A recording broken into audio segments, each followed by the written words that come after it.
Most American adults are vitamin D deficient.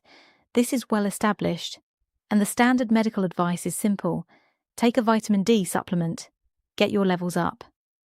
That advice is incomplete, and for some people, it may be doing real harm. Here's what most doctors don't tell you about vitamin D. When you take vitamin D, your body uses it to dramatically increase calcium absorption in your gut. That's actually one of the main reasons vitamin D is so important. It helps you get calcium from your food and into your bloodstream. But here's the problem: getting calcium into your blood is only half the job. The other half is getting it to the right place. Without proper direction, calcium circulating in your blood has a tendency to deposit in soft tissues: your arteries, your kidneys, your joints.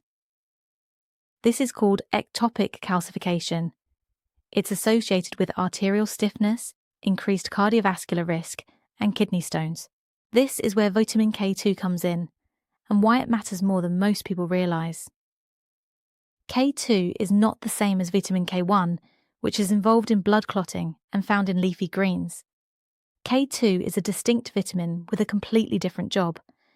Its primary role is activating two proteins: osteocalcin, which pulls calcium into your bones and teeth, and matrix GLA protein, which actively prevents calcium from depositing in your arteries and soft tissues. Think of it this way: vitamin D opens the calcium floodgates. K2 acts as the traffic cop, directing that calcium into your bones where it belongs and pulling it away from your arteries where it doesn't.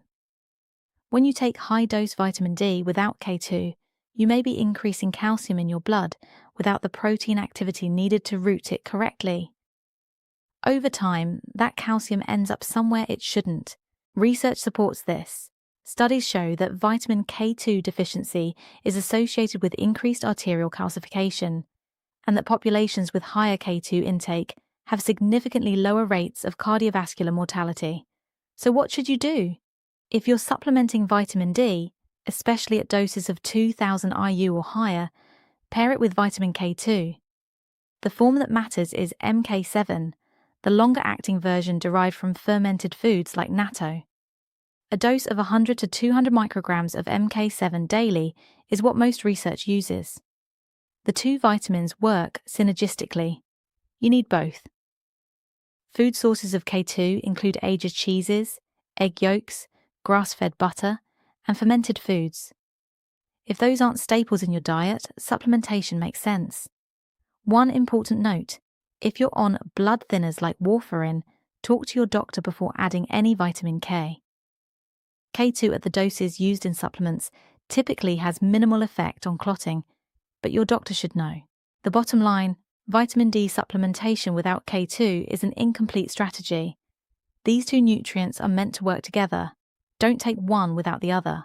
Subscribe for more evidence-based breakdowns. Every week, no hype, just the science.